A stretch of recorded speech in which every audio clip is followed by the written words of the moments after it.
تو لیجیے آج میری شادی کا دن بھی نزدیک آ گیا۔ میں نے رات میں مہندی لگوائی، ماشاءاللہ مہندی بہت زیادہ خوبصورت لگی، کیونکہ یہ میری پھوپھو کی لڑکی نے لگائی تھی اور بہت ہی پیاری مہندی لگی۔ شاید یہ پیار کا ہی کمال تھا جو مہندی کا کلر اتنا اچھا آیا تھا، اور میں مہندی کو دیکھ دیکھ کے خوش ہو رہی تھی کہ ماشاءاللہ میری مہندی کا جو رنگ ہے نا وہ بہت ہی پیارا تھا۔ سبھی لوگ دیکھ کے حیران تھے کہ میرے ہاتھ میں مہندی بہت زیادہ کھل رہی تھی، اور مجھے بھی ماشاءاللہ بہت اچھی لگ رہی تھی۔ آج تلک بھی میں نے نا ایسی مہندی نہیں لگوائی، اور نہ ہی میرے پیروں پہ جب سے ہی اب تلک مہندی لگی ہے۔ بس وہ جو شادی کے ٹائم میری مہندی لگی تھی نا پیروں پہ بھی، ابھی تلک بھی پیروں پہ نہیں لگی۔ خیر جیسے تیسے ماشاءاللہ وہ دن میری قسمت میں اللہ نے لکھ دیا تھا، شامل ہو گیا تھا، اور وہ دن بھی آ گیا تھا۔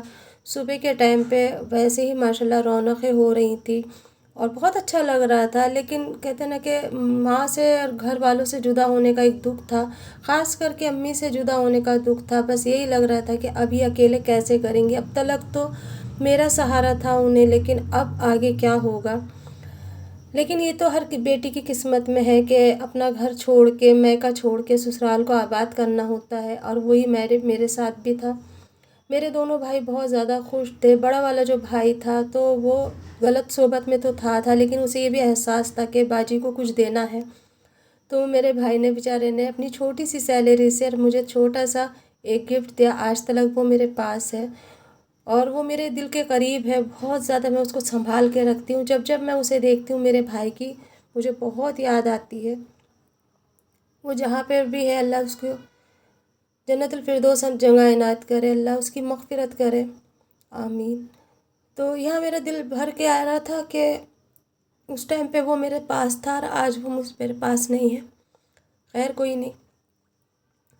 اور پھر بس خیریت سے شام کا بارات کا ٹائم تھا، اور شام میں میری بارات آنی تھی، اور گھر میں تیاری وغیرہ چل رہی تھی۔ ایک سائیڈ میں میرا دہیز لگا دیا گیا تھا، اور جیسے جیسے مہمان آئے ہوئے تھے ماشاءاللہ سب کا ہر چیز کا پاپا نے اپنے حساب سے جتنا ان سے ہو پا رہا تھا انتظام کر دیا تھا۔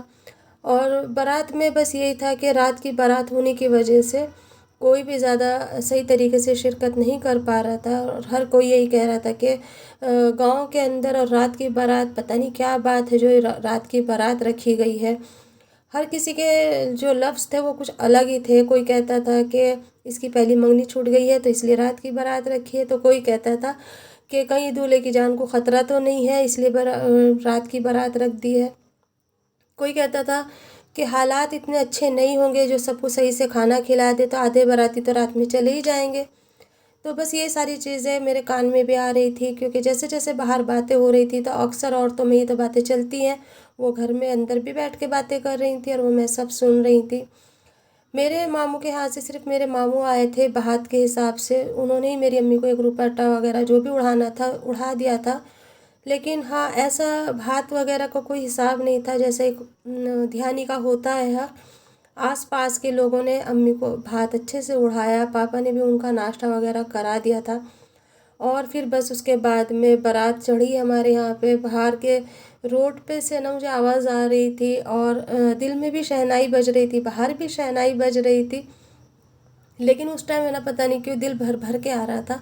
ایسا لگ رہا تھا کہ اتنی زندگی میری یہاں پر گزری ہے ان سب کے ساتھ میں، کشمکش میں تو میں نے کاٹ لیے، لیکن اب میں وہاں جا رہی ہوں نئی شروعات کرنے، دیکھتے ہیں وہاں قسمت کیا رنگ لاتی ہے۔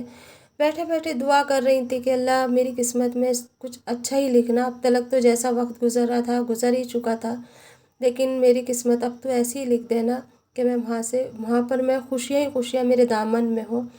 اور اس رات کا اور اس دن کا ہر لڑکی کو بے صبری سے انتظار ہوتا ہے، یہ سہاگوں بھری رات ہوتی ہے۔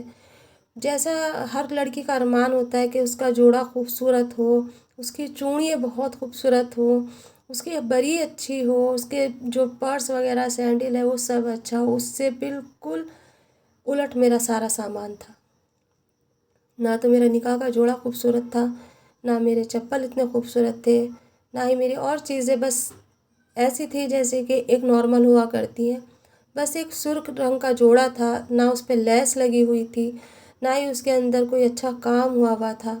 میں دیکھ رہی تھی جیسے وہ جوڑا میرے سامنے آیا کہ یہ نکاح کا جوڑا ہے، اور نکاح ہونے کے بعد میں جب میرے ہاتھ میں وہ دیا گیا تو میں سوچ رہی تھی کہ میں نے تو بہت کچھ ارمان سجا رکھے تھے، لیکن آج وہ یہیں سے شروعات ہو گئی تھی زندگی کی تو یہیں سے شروعات کر دی تھی انہوں نے۔ رنگ میرے کھینچ چھین لیے تھے اور بدرنگ میرے بھرنے شروع کر دیے تھے، پھر بھی میں خوش تھی۔ میں نے سوچ لیا تھا کوئی بات نہیں، اوپر والے کو جیسا منظور ہو، شاید میری قسمت میں یہی رنگ ہے۔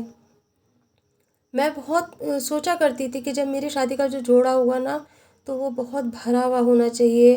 اکثر میں جب امی کے روپٹے اڑا کرتی تھی نا تو مجھے یہ لگتا تھا میں ایسی لیس والا روپٹہ اڑوں گی، امی مجھے نا ایسی لیس والا روپٹہ بنا کے دینا۔ تو امی کہتی تھی جب شادی ہوگی نا تو جب اوڑھنا یہ روپٹے، ابھی نہیں اوڑھتے۔ اور میری تو شادی کے جوڑے پہ لیس ہی نہیں تھی، سمپل سا کٹور والا روپٹہ تھا، اس پہ ہلکا سا مطلب کناروں پہ گولڈن سا کناری بنی ہوئی تھی، کہیں سے کہیں تک لیس تو کہیں بھی نہیں تھی۔ لیس تو لیس، سوٹ کا کلر ہی کچھ الگ ہی تھا، وہ تو ایک ریڈ کلر ہوتا ہے اور کچھ ایسا ہوتا ہے جیسے کہ مٹیالہ ریڈ ہوتا ہے، ایسا تھا کپڑا جو اس کا تھا، تو وہ تھوڑا کڑک سا تھا۔ بس کیا بتاؤں میں آپ کو، بس میں نے پہن لیا، پہننا تو تھا ہی اس دن، کیسا بھی اگر جوڑا ہوتا تو پہننا تو پڑتا ہے، لیکن ہاں اس میں بھی میں اپنے آپ کو بہت خوبصورت محسوس کر رہی تھی۔ واقعی میں لگ بھی بہت اچھی رہی تھی، کیونکہ جتنے بھی میرے پاس بیٹھنے والی تھی ہر کوئی یہ کہہ رہا تھا کہ یہ کلر بھی اس کے اوپر بہت زیادہ کھل رہا ہے۔ اور ماشاءاللہ پھر میرا نکاح ہوا، اس میں نے بہت دعا مانگی اور سب نے مجھے مبارکباد دی، اور میں نے اللہ کا شکر ادا کرا کہ اللہ تیرا شکر ہے کہ تو نے آج مجھے میری منزل تلک پہنچا دیا۔ کہتے ہیں نا کہ جب کسی چیز کے اندر دل سے لگ جاؤ تو پوری کائنات اس کا ساتھ دیتی ہے، اور کہیں نہ کہیں وہ دعا ضرور قبول ہوتی ہے۔ لیکن اب اصلی منزلیں میرے آگے رکھی تھی۔ پیار محبت کی جو شادیاں ہوتی ہیں نا اس کے اندر رنگ بہت کم ہوتے ہیں، صرف جو لڑکا ہوتا ہے وہی بھر سکتا ہے وہ رنگ، وہ پیار وہی بھر سکتا ہے، باقی آس پاس کے یا جو رشتہ دار ہوتے ہیں، ساس سسر ہوتے ہیں، دیورانی جٹھانیاں ہوتی ہیں یا دیور ہوتے ہیں، انہیں ان چیزوں سے کوئی مطلب واسطہ نہیں ہوتا، کیونکہ وہ چیز ان کی من پسند نہیں گئی بھی ہوتی ہے، اور میں ان میں سے ایک تھی جو میں ان کے پسند کی بہو نہیں تھی۔ تو اس وجہ سے میری زندگی کے جو رنگ تھے وہ انہوں نے چھین لیے تھے، لیکن میں پھر بھی خوش تھی کہ نہیں کوئی بات نہیں، اللہ کا شکر ہے کہ آج مجھے اللہ نے ان کا ہمیشہ کے لیے بنا دیا۔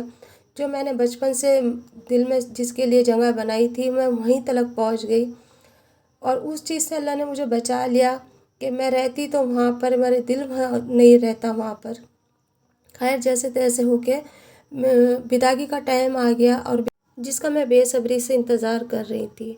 خیر آپ کر لیتے ہیں ایک کمنٹس کی بات، کسی نے پوچھا ہے کہ یہ آواز آپ کی ہے؟ جی ہاں، یہ آواز میری ہی ہے،